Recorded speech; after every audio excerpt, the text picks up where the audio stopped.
The Pokemon World Championships have begun, and there will be new Pokemon news for Pokemon Scarlet and Violet. Let's take a look. So after 3 years of delay due to the pandemic, the Pokemon World Championships have kicked off in the UK, finally, for Pokemon Sword and Shield, and this will be kind of the closing of the doors for that. So I'm gonna give you guys an update on kind of all the things going on for Worlds this weekend, as well as what to expect for Pokemon Scarlet and Violet, and a spicy and very juicy potential leak for what that presentation actually looks like. So Cerebi reports, of course, that Scarlet and Violet and the TCG will be revealed on Sunday during the closing ceremony. Here's a nice graphic of the World Championships. Just keep in mind, these times are in Pacific time. I'm Eastern, so I'm another 3 hours. So that means that it's gonna probably be Sunday, you know, late morning Eastern time by the time this thing wraps up. But the timing on this is very unfortunate as an American, just because these times are not very optimal to watch. But I do understand that obviously they wanted to have the World Championship in the UK because that's where Sword and Shield was kind of based off of. We've got a cool reference here from Amy talking about the different closing ceremonies over the years. In 2013, it was about 23 minutes. 2016, it was about 13 minutes. 2019, about 25 minutes, and we'll have to wait and see what this looks like. But this is generally, again, they're gonna reveal kind of the new mechanics in the two primary games. They may reveal abilities or something like that. Then we've got this post that came up on 4chan talking about the opening ceremony and exactly what we can expect from it. Now, it does say opening ceremony tomorrow, indicating that this reveal was gonna be at the opening ceremony. Now we know it's at the closing ceremony. That may alone debunk it, but at the same time, I felt like there was actually quite a bit of stuff in this that I feel like could be, you know, legitimate. So it says, meet the newly discovered evolved form of Primeape, Kantankake. Kantankake. I have no idea how to say that, so don't even judge me on it. It's a fighting and ghost type, which we know from the leaks to be something that expect in this game. This Pokemon found peace and meditation. Its old temper still remains, so be careful not to disturb it or you'll be in trouble. Then it shifts gear to Terra types are coming to the Pokemon trading card game. So again, we have kind of the reveal for Scarlet and Violet, and then the reveal for the TCG. Obviously, Primeape is something that's already been leaked, right? So like, for this person to put that in, and that name, I don't know if I believe in that name, if I'm being honest.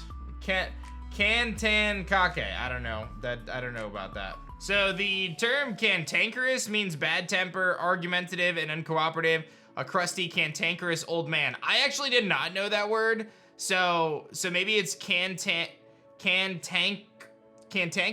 I don't know. Anyway, sorry for wasting your time on that, but I actually didn't know what that word was. I had to look it up because I was like, what is this origin here? Anyway, I guess that makes it at least some more potential legit. Then you've got Terra types are coming to the Pokemon trading card game. Collective different type variants of the same Pokemon to diversify your decks. Example given is Raichu card with the same artwork, but moves with different crowns and typings, grass, fire, and water shown. So again, in the past, we've seen this. I remember them revealing like different cards like Zekrom and stuff, like revealing V cards or whatever it may be for the generation. So obviously we believe it's gonna be like Terra based cards. We have V-Star instead of G-Max, V-Max, that kind of stuff. So it would make sense the TCG is gonna shift gears as well. So again, it would make a lot of, you know, very, very high possibility that this could be legitimate. Then it says, welcome to the Pokemon World Championships family, Pokemon Go. Then there's a Jarrett clip of we're so happy to be back together. Apparently Pokemon Go teases type Null.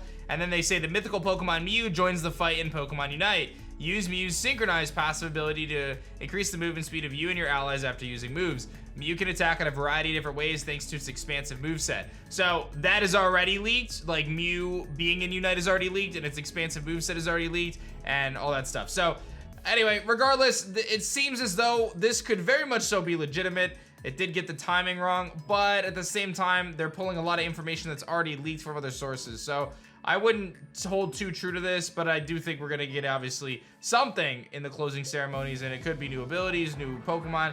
If I remember correctly, I remember them revealing, and I might be off on the timing on this, but I feel like I remember them revealing neutralizing gas wheezing last time, but I could be wrong on that, just because that was so important to VGC. For those who play Pokemon Masters EX, Ash and Pikachu are confirmed as an upcoming sync pair. That kind of leads to the trailer we saw recently. I personally stopped playing Pokemon Masters, not really a thing for me. In addition to the Mew, I'm very excited. There's a new map coming to Pokemon Unite. We talked about this in a previous video, but they showed an image of Rayquaza, so it's been officially confirmed. It was previously leaked. I wish I had more time to play Pokemon Unite, but I've been very, very busy, so I have not even played, but I enjoy the game, so hopefully I'll be able to play it soon. And then from there, a couple little codes for you guys. The code for the World's t-shirt is WRGUZ RVKRR2M3. Yeah, say that a bunch of times. And then probably the best thing, man, Victini, baby. Get your Victinis right now. Pokemon Sword and Shield, code World22 Victory with a 1 in the I for victory. And this only runs through the weekend. So like, grab your Victini now, because if you don't, you're gonna regret it. In fact, I am so excited about this Victini, I'm gonna grab mine right now in this video. 5 minutes later. It actually took me like 5 minutes to find the copy of the game because it's been so long since I played. So you're gonna wanna connect to the internet, pretty simple stuff. And then if I can figure out the menu, which eventually I'll get to, you pull up this guy here, you're gonna click Mystery Gift, and you're going to get a Mystery Gift, and then get with code password, I'm pretty sure. And then we're gonna pop in World Victory, and it's a 0, I think, actually. Yeah, so all the zeros are, or all the O's are zeros. So World Victory, if I got that right. And let's see, it's incorrect. So clearly I didn't do it right. Okay, so the code is actually World22 Victory, and you replace the O's with zeros and the I with a 1. And hopefully that'll work for me. And it's gonna search for the gift, so this should give me the Victini. And this is actually big because it's a Victini with V-Create, which is huge because the last distribution for Victini with V-Create was quite a long time ago. I'm a big Victini guy, absolutely my favorite mythical. It's not even close. I'm actually pretty excited about this. I remember making a video a long time ago. We thought Victini might have been in Crown Tundra because it was in the game files, and we really never got any sort of details on that. But here we are. We do have Victini. Let's actually snag it. I'm just curious. Kind of want to grab it. Where are you, buddy?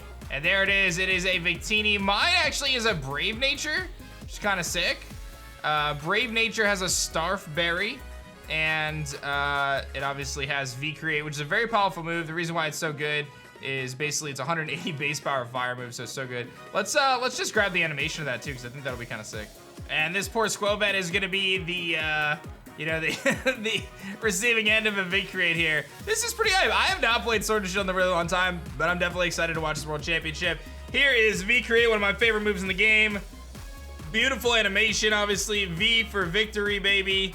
Not too shabby at all. I love it. I love it a lot. All right, shifting gears to the Riddler here. We've got Riddler who says, by the way, name came from dig, no eel inside, at least in such in our language. And it talks about this idea of the two kind of regional fakes, convergent forms, whatever you want to call them, of Tentacool and Diglett. Tentacool getting onto land and becoming a mushroom type Pokemon, and Diglett going into the water and becoming an eel type Pokemon. And I thought this was a pretty interesting discussion.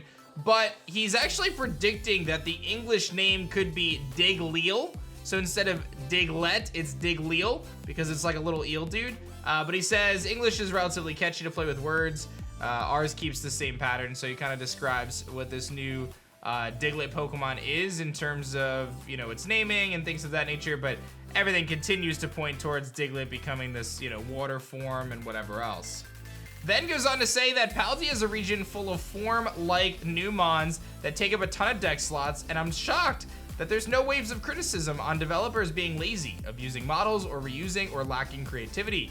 Are people being nice now? Now, obviously, Pokemon and the fandom, is at least online, and I do want to emphasize that is a minority of the people who are fans of Pokemon, tend to express negative opinions very loudly. I will say this though, here's the thing. First of all, like I said, the people who are following the leaks, as wonderful as you all are, we're a small subset of the Pokemon fan base. But nonetheless, when it comes to, in my opinion, forms changing, you know, regional forms, new evolutions, that's legitimately one of my favorite things in the franchise. We have so many Pokemon. Why would we not, in my mind, reimagine them as different types or in a different region? Like, that's a thing that's real in the real world, and Pokemon obviously inspired from many animals and things like that. That's one of my favorite things about Pokemon, and I love the forms, man. Like, I'm not a big Ninetales guy. I love Alolan Ninetales. Same goes for Alolan Sandslash. I don't really like Sandslash. Alolan Sandslash is cool. Executor, meh. Alolan Executor, super cool. So being able to reimagine some of these Pokemon has brought them in new light. You know, the opposite is true for like Alolan Raticate, but I respect it nonetheless. So to me, that's something that I look forward to in a game. It's a feature that I've enjoyed. So the fact that Paldea is full of these new forms, even though many of them have been leaked already, I'm super stoked about that. That's something that I think is going to be a win in my mind, and I hope that they continue to do more of that. I'm curious of your thoughts on that topic in the comment section below. Let me know what you guys are thinking. You guys can leave a comment, and do you like the regional forms, the new forms, paradox forms, whatever they're going to be called? Do you like that idea, or are you more, you just give me new Pokemon? I want completely new Pokemon. Let me know your thoughts. So that's gonna wrap things up for today. We've got a lot coming up this weekend, including that closing ceremony, which will give us a little bit of insight as to what's next for Pokemon Scarlet and Violet and the TCG. Was that leak post real?